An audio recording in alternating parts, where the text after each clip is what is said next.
Hey, Shalom Israel, Brother Reggie Jr. here. So today, guys, I'm going to be reading Exodus chapter 26, just picking up where I left off from last time. And right here, the Lord is pretty much going to give Moses the actual blueprints for the framework of the tabernacle. I'm not going to lie, guys, in this chapter, it's going to be a whole lot of measurements. And it's going to be a few words that we ain't never seen before, but I did the best that I could to try to decipher these things. To the left of me, I actually have my notes to kind of help me with explaining this chapter, because I'm not going to lie, guys, there's kind of a gap between us and this old King's English, and a lot of times things are lost in translation when we're dealing with this old King's English. So I'm going to do my best to try to break down this chapter. And as I always say, brothers and sisters, don't just listen to me, Brother Reggie Sr., Sister Keziah, Sister Zahara. Always make sure you do your own studying, so that way nobody ain't lying to you, or, no one's misspeaking. Because sometimes when we're reading the Bible or when we're teaching, sometimes we can misspeak. And sometimes it can cause confusion because you may have said something that wasn't there, or, you just misspoke. And sometimes it can go right over your head. And if you're not a student of the word, you won't even catch it. So it's always just important to always do your own due diligence in studying. And for this specific chapter, I grouped together sets of scriptures just to kind of keep things decent and in order. So that way I'm not lost. That way everything isn't all jumbled up. So without further ado, guys, we're going to go ahead and get right into this chapter. Actually, one more thing. At the end of this chapter, I'm going to have an animation to kind of give you guys a visual of, this tabernacle, or this framework of the tabernacle being built. Because sometimes, especially the way things are written, it's kind of hard to, I guess, visualize what's being done. Well, at this point, nothing's actually being done, but it's just the Lord giving Moses the blueprints. But all of the stuff we're reading essentially is going to come to pass. It's going to get done.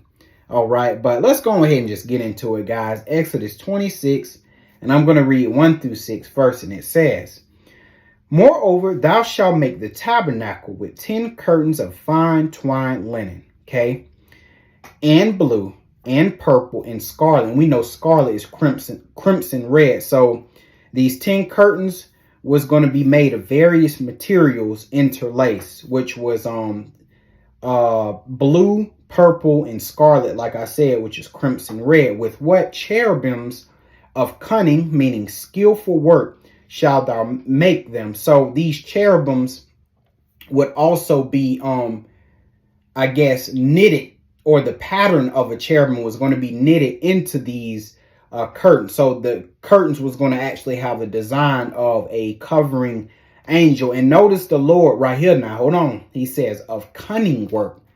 So wasn't just anybody was going to make these curtains. Skillful men and women, okay, were going to make this curtain. God didn't just want anybody working on these curtains. Skillful at what you do. All right, verse 2. "The length of one curtain shall be 8 24 cubits." And don't worry about the measurements, guys. After I'm done with my set of scriptures, I'm going to go back to my notes and we're going to decipher all of these measurements. So don't even worry about these measurements. "The length of one curtain shall be 8 20 cubits, and the breadth of one curtain 4 cubits. And every one of the curtains shall have one measure." All right. So all 10 curtains was going to be the same length, width, height, you name it. It was going to all be the same. It was all going to be matching sizes. 3. "The 5 curtains shall be coupled together, one to another." So 5 curtains was going to be pulled side by side with one another. "And the other 5 curtains shall be coupled one to another." So they were going to be side by side next to each other. So 5 on this side, 5 on the other side. Verse 4, and it says, "And thou shalt make loops of blue upon the edge of one of No, it says, and thou shalt make loops of blue upon the edge of the one curtain from the selvage in the coupling. And a selvage is pretty much, if you look at the end of your pants or at the end of your shirt. Let me see. Let me see if y'all can see it. So, I don't know if y'all can see this or not, but see this right here? That's the selvage right there. Pretty much, right before this little line you see right here, this border that was made, the shirt actually stops above that. And what you pretty much would see would be fraying at the end. But to hide the fraying and protect the fraying, they put this self edge on it right here. Okay, it's even at the end of your pants, your shorts, I believe your dresses and your skirts. There's always a self edge, and it pretty much protects the shirt from fraying or becoming undone. That's what a self edge is. So they were going to make loops of blue in the self edge because I think eventually they were going to have to end up hanging these curtains, but the self edge is usually at the very end of the fabric. But let me keep reading because I'm already getting confused. And likewise shalt thou make in the uttermost edge of another curtain in the coupling of the second.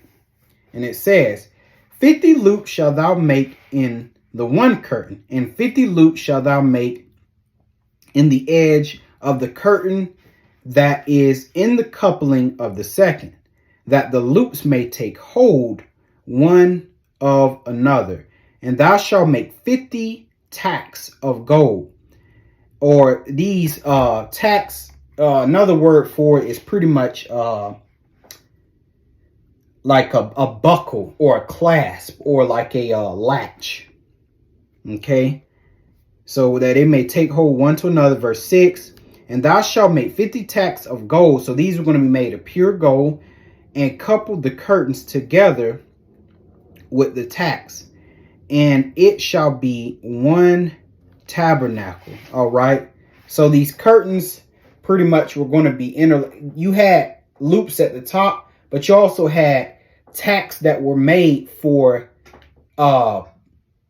the inside of the curtain, if that makes sense, like the inside edge of the curtain, if that makes sense. So them tacks or those clasps or those buckles or those latches, they would pretty much bring together the 5 curtains on each side, if that makes sense. All right. But now we're going to go ahead and get into the measurement. So let me turn to my notes. So we're dealing with the 10 curtains. So you had the 10 curtains of interlaced linen or twined linen. And it was going to be of blue. It's going to be made of blue, purple, and scarlet, which is crimson red, and cherubims. So basically the embroidered work of this curtain or these curtains was going to be with cherubim. So that was going to be the actual pattern. Okay. Now this is the measurement for one curtain, and you know the measurement for one curtain was going to be the measurement for all 10 of the curtains. Okay. The length was going to be 42 feet. The width was going to be 6 feet. All right. And 5 curtains, of course, were going to be grouped together with each other. So you had 5 curtains on this side, 5 curtains on the other sides. Now these 5 curtains, they were individually standalone, but of course those tacks interlaced those 5 curtains together, making it all one curtain on each side. And I hope that makes sense, guys. This is incredibly difficult to try to explain. Okay. And let's see. And then, of course, you know, I told you guys about the loops of blue. Okay. And these loops of blue, they pretty much were going to be where these tacks went, or these buckles and these clasps went to, like I said, to interlace those curtains together. Okay, let me make sure. And it was going to be made of pure gold. All right. Let me see. Was that it? Let me take a drink real quick, y'all.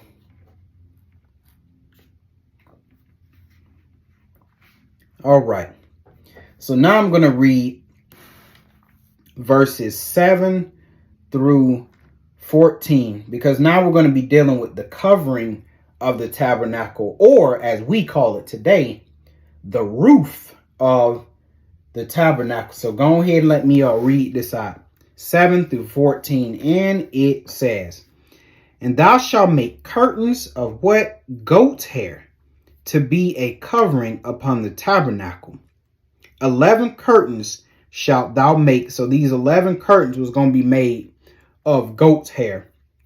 And this is what was going to be put as a covering over this tabernacle, or for this was going to be the roof for this tabernacle. Verse 8, and it says, "The length of one curtain shall be 30 cubits, and the breadth of one curtain 4 cubits, and the 11 curtains shall all be one measure." All right, let me just make sure. Okay, I feel like I missed something. If not, it's okay, guys. Just make sure you go study this on your own. Go get your own understanding and understand the Bible the way that you understand it. Because I'm doing the best I can right now to try to explain this. Because this right here, man, is not easy. I get all weird when it comes to measurements and numbers. I'm like, uh-oh. But I didn't want to skip it, though. How can you grow if you skip that which is challenging? Okay, but verse 8, it says, "The length of one curtain shall be 30 cubits, and the breadth," meaning the width of one curtain, 4 cubits. "And the 11 curtains shall all be of one measurement." Okay, now I know what it was. I forgot the actual measurement numbers for these 11 curtains of goat's hair, but it happens. Verse 9, "And thou shalt couple 5 curtains by themselves, and 6 curtains by themselves, and shall double the 6 curtain in the forefront of the tabernacle. And thou shalt make 50 loops on the edge of the one curtain that is outmost in the coupling, and 50 loops in the edge of the curtain which coupleth the second. And thou shalt make 50 tacks of brass." So these tacks were actually going to be made of brass. Okay, and put the tacks into the loops, and couple the tent together, that it may be one. And the remnant that remaineth of the curtains of the tent, the half curtain that remaineth, shall hang over the backside of the tabernacle. So that was going to cover the backside of the tabernacle. 13, "And a cubit on the one side, and a cubit on the other side of that which remaineth, in the length of the curtains of the tent. And it shall hang over the sides of the tabernacle on this side and on that side, to cover it." And like I said, guys, don't worry about it, because at the end I'm going to have an animation of all of this stuff, so that way you guys can get a visual of everything that I'm reading, because this is a lot of stuff. And like I said, I get weird when it comes to numbers.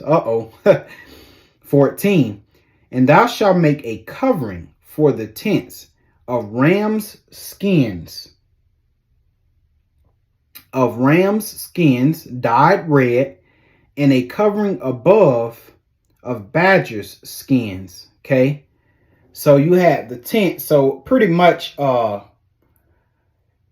those 11 curtains that was made of what was it made of? Goat's hair. Let me confirm it now before I just move on. Yeah, of goat's hair. That pretty much was spread over the tabernacle. But on top of that was going to be ram skins and badger skins on top of that to cover it. So basically an extra layer of roof, but it was going to be made of ram skins and badger skin. All right, here we go. Let me see.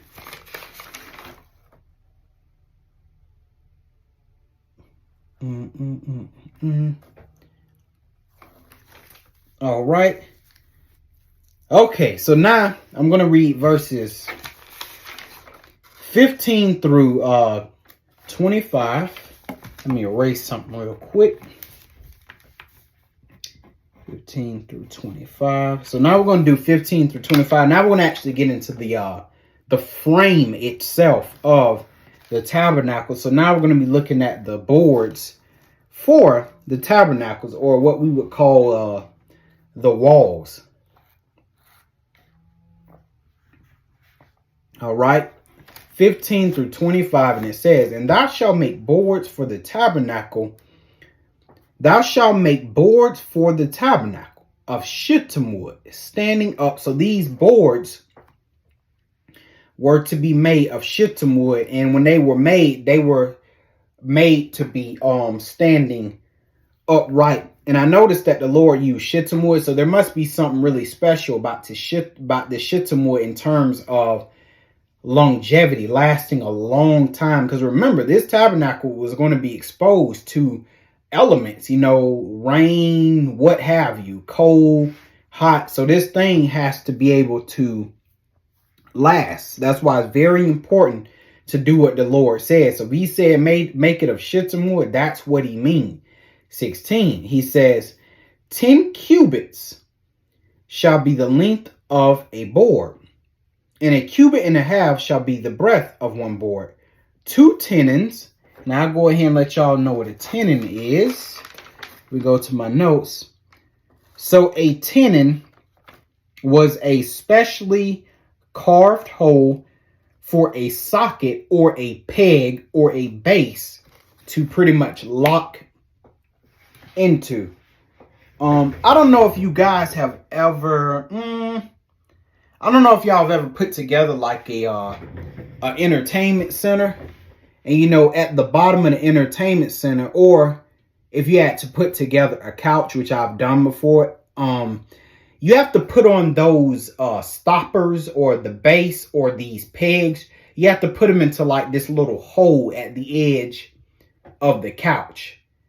Well, that little hole is actually a tenon. It's a specially carved hole, so that way the base or the stopper or whatnot or the peg can go underneath, so it could be the base for the couch, so the couch could essentially stand firm and stand upright. Okay, I hope that made sense. Like I said, man, it's a real challenging chapter for me to explain. All right, so verse 17. So it says, 2 tenons shall there be in one board, set in order one against another. Thus shalt thou make for all the boards of the tabernacle. So there were to be 2 tenons per board. And thou shalt make the boards for the tabernacle, 20 boards on the south side, southward. So these tenons were to be pretty much put in the sides of the board, because they're pretty much going to they're pretty much eventually going to collapse all these boards together, like side by side, and all of those individual boards would become one. Okay, verse 18. And thou shalt make the boards for the tabernacle, 20 boards on the south side, southward. Okay, so 20 boards were going to be on the south side, southward of this tabernacle. Well, it was the tabernacle, but 20 boards was going to make the south side of the tabernacle. And thou shalt make 40 sockets of silver under the 20 boards, 2 sockets under one board for his 2 tenons. So there was also 2 tenons under these boards, because these sockets again was going to go underneath. But these sockets, you could just pretty much call it a base, because these boards would need to stand upright. So they would put these sockets or these bases underneath. says, and 2 sockets under another board for his 2 tenons, 20. Okay. And for the second side of the tabernacle on the north side, there shall be 20 boards. So the north side of this tabernacle was going to be 20 boards long, 21. And there are 40 sockets of silver, 2 sockets under one board and 2 sockets under another board.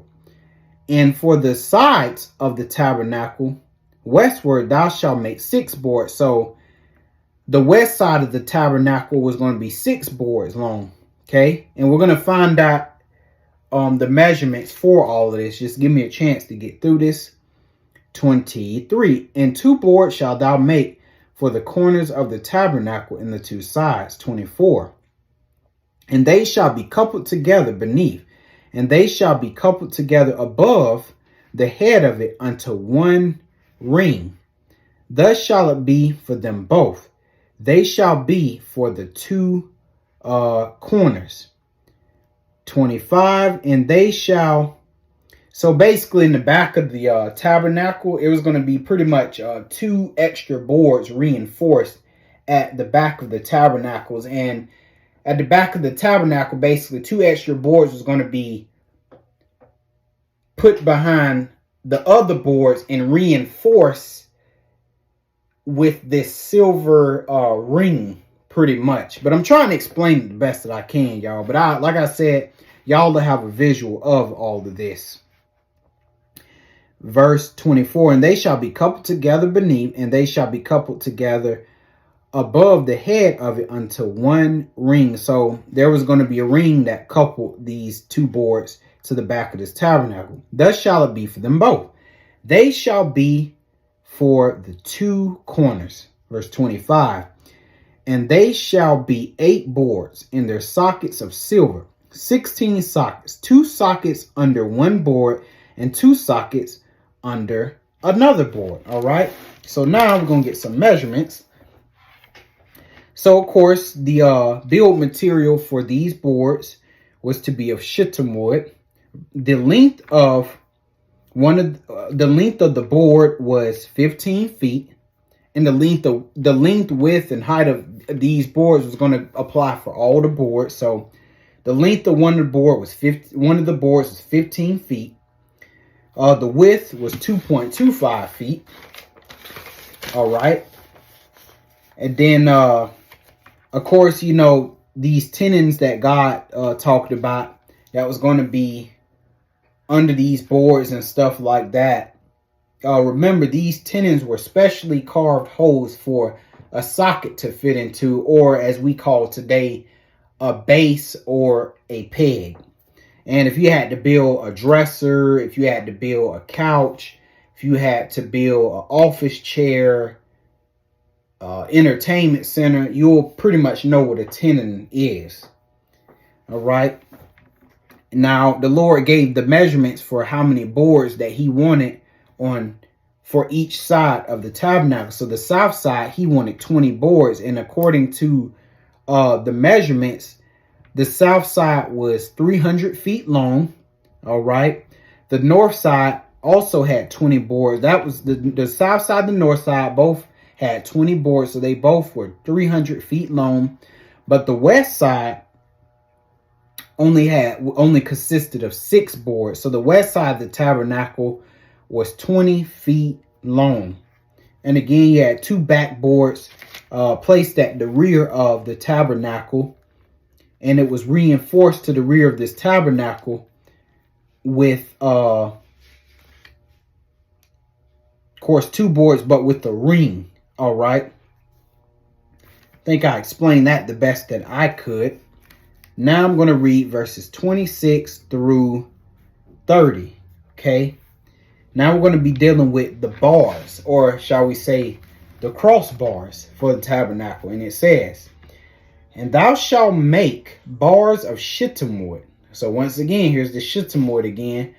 5 for the boards of the one side of the tabernacle, and 5 for the boards of the other side of the tabernacle. And the crossbar, you probably have seen one before if you ever looked at at an SUV or a Jeep, and sometimes they have those bars at the top. Like you'll see two bars like on the side like this at the top of the SUV, and then you got them crossbars on the top. Well, that's basically what these bars pretty much are doing, except for the tabernacle. So it says 27, and 5 bars for the boards of the one side of the tabernacle, and 5 bars for the boards of the side of the tabernacle for the 2 sides westward. 28, and the middle bar in the midst of the board shall reach from one end to another. Okay, so one board here. So you had the tabernacle. You had the walls way over here, another wall way over there. Then there's going to be a crossbar that went over them, pretty much joining them together. 29. And it says, and thou shalt make overlays the boards with gold. So this, what I would say, this travel temple, okay? This tribal temple wasn't ugly. It was a very good looking temple, guys. So you can pretty much see this temple pretty much. Now, it wasn't nothing like the temple Solomon made, but, this carry temple, I should say, or temporary temple, it was beautiful. Overlaid with gold and everything. Good looking temple, right? God don't like staying in nothing shabby. Verse 29. It says you're going to overlay these boards with gold and make their rings of gold for places for the bars. And thou shalt overlay the bars with gold. So this was a very, very nice looking temple. Usually when the temple is depicted, they usually show the temple all, at least this moving temple, they kind of show it all raggedy looking, different things like that. And even Solomon's temple, they paint it like it's so bland and just, it's all made of wood or brick. No, this stuff was made of gold. Especially Solomon temple, it had different gems in it and everything. So of course, when the enemy came, boy, they, especially to my breaking down the temple and stuff like, man, they taking everything. We taking stuff out the wall because it was gold, everything up in there. Okay. But I digress, back to it. Verse 30. And thou shalt rear up the tabernacle according to the fashion thereof, which was shewed thee in the mount. So God showed Moses this tabernacle in this mountain. So that lets you know Moses wasn't just in this tabernacle. Just up in the mountain, just doing nothing. The Lord was giving him blueprints, plans, how he wanted the nation of Israel to run and to function, giving them their laws, their customs. That's what Moses was getting up there while he was in the mountain. But let's go back to the notes so I can try to decipher this thing in my own way. So again, we're dealing with these crossbars. So you have 5 bars for the north side of the tabernacle, 5 bars for the south side of the tabernacle, 5 bars for the west side or the rear of the tabernacle. And then you had a middle crossbar for this tabernacle. And these bars were all to be overlaid with gold. And these rings were going to seal these bars in these boards. And like I said, guys, don't worry. There's going to be animation to kind of, again, give you a visual of all of this stuff. Now I'm going to read the last set of verses 31 through 37. And now we're going to be dealing with the building of the veil. So I'm going to go ahead and read. It says, and thou shalt make a veil of blue and purple and scarlet and fine twined linen of cunning work. Okay, so this veil, this curtain was going to be made of multiple threads, blue, purple, scarlet, and fine twined or interlaced linen of cunning work. And remember, guys, that word cunning. So it wasn't just any men and women, just making this curtain, some old Joe Blow. No, it was men and women that God blessed with the knowledge, the understanding of how to do this kind of stuff. Okay. And this veil was going to be patterned with cherubims. So on this veil was going to be cherubims or covering angel pictures pretty much sewed into the fabric. All right. 32. And thou shalt hang it upon 4 pillars of shittim wood, overlaid with gold. Their hooks shall be of gold, upon the 4 sockets of silver. 33. And thou shalt hang up the veil under the tacks, that thou mayest bring in thither within the veil the ark of the testimony. And the veil shall divide unto you between the holy place and the most holy. So that veil was going to separate the holy place from the most holy. And we know the most holy was where God dwelled. 35. And thou shalt set the table without the veil, and the candlesticks over against the table on the side of the tabernacle toward the south. And thou shalt put the table on the north side. So he's telling them where to pretty much move the table, the candlesticks. He's telling them which side to place all of this stuff within the holy place. 36. And thou shalt make an hanging for the door of the tent of blue and purple and scarlet and fine twined linen, wrought with needlework.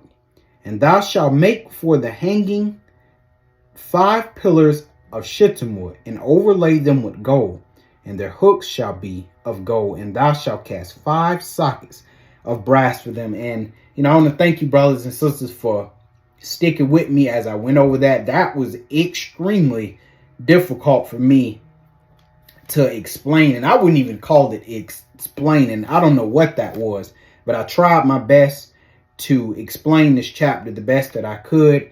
And now with that out the way, guys, as promised, here goes these animations so you guys can get a visual of everything that was read in Exodus 26. And for the tabernacle you shall make the boards of acacia wood standing upright. 10 cubits shall be the length of a board, and 1.5 cubits shall be the width of each board. 2 tenons shall be in each board for the binding one to another. Thus you shall make for all the boards of the tabernacle. And you shall make the boards for the tabernacle, 20 boards for the south side. You shall make 40 sockets of silver under 20 boards, 2 sockets under each of the boards for its 2 tenons. And for the second side of the tabernacle, the north side, there shall be 20 boards. And there 40 sockets of silver, 2 sockets under each of the boards. For the far side of the tabernacle, westward, you shall make 6 boards. And you shall also make 2 boards for the 2 back corners of the tabernacle. They shall be coupled together at the bottom, and they shall be coupled together at the top by 1 ring. Thus it shall be for both of them. They shall be for the 2 corners. So there shall be 8 boards with their sockets of silver, 16 sockets, 2 sockets under each of the boards. And you shall make bars of acacia wood, 5 for the boards on one side of the tabernacle, 5 bars for the boards on the other side of the tabernacle, and 5 bars for the boards of the side of the tabernacle for the far side westward. The middle bar shall pass through the midst of the boards from end to end. You shall overlay the boards with gold, make their rings of gold as holders for the bars, and overlay the bars with gold. And you shall raise up the tabernacle according to its pattern, which you were shown on the mountain. You shall make a veil woven of blue, purple, and scarlet thread, and fine woven linen. It shall be woven with an artistic design of cherubim. You shall hang it upon the 4 pillars of acacia wood overlaid with gold, and their hooks shall be gold upon 4 sockets of silver. And you shall hang the veil from the clasps. Then you shall bring the ark of the testimony in there behind the veil, And the veil shall be divided for you between the holy place and the most holy. You shall put the mercy seat upon the ark of the testimony in the most holy.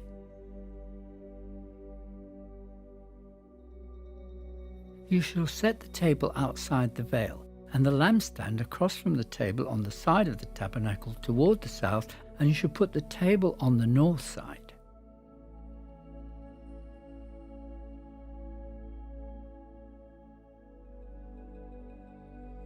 You shall make a screen for the door of the tabernacle, woven of blue, purple, and scarlet thread, and fine woven linen, made by a weaver.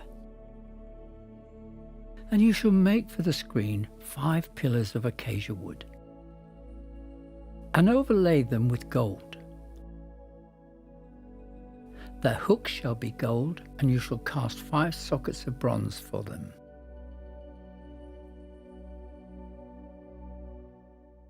With 10 curtains of fine woven linen and blue and purple and scarlet thread, with artistic designs of cherubim, you shall weave them. The length of each curtain shall be 28 cubits, and the width of each curtain 4 cubits, and every one of the curtains shall have the same measurements. 5 curtains shall be coupled to one another. The other 5 curtains shall be coupled to one another. And you shall make loops of the yarn on the edge of the curtain on the outer edge of one set, and likewise you should do on the outer edge of the other curtain of the second set. 50 loops you shall make in the one curtain, and 50 loops you shall make on the edge of the curtain that is on the end of the second set, that the loops may be clasped to one another. And you shall make 50 clasps of gold, and couple the curtains together with the clasps, so that it may be one tabernacle. You shall also make curtains of goat hair to be a tent over the tabernacle. You shall make 11 curtains. The length of each curtain shall be 30 cubits, the width of each curtain 4 cubits, and the 11 curtains shall all have the same measurements. And you shall couple 5 curtains by themselves, and 6 curtains by themselves, and you shall double over the 6th curtain at the forefront of the tent. You shall make 50 loops on the edge of the curtain that is outermost in one set, and 50 loops on the edge of the curtain of the second set. And you shall make 50 bronze clasps. Put the clasps into the loops and couple the tent together, that it may be one. The remnant that remains of the curtains of the tent, the half curtain that remains, shall hang over the back of the tabernacle. And a cubit on one side and a cubit on the other side of what remains of the length of the curtains of the tent shall hang over the sides of the tabernacle on this side and on that side to cover it. You shall also make a covering of ram skins dyed red for the tent, and a covering of badger skins above that.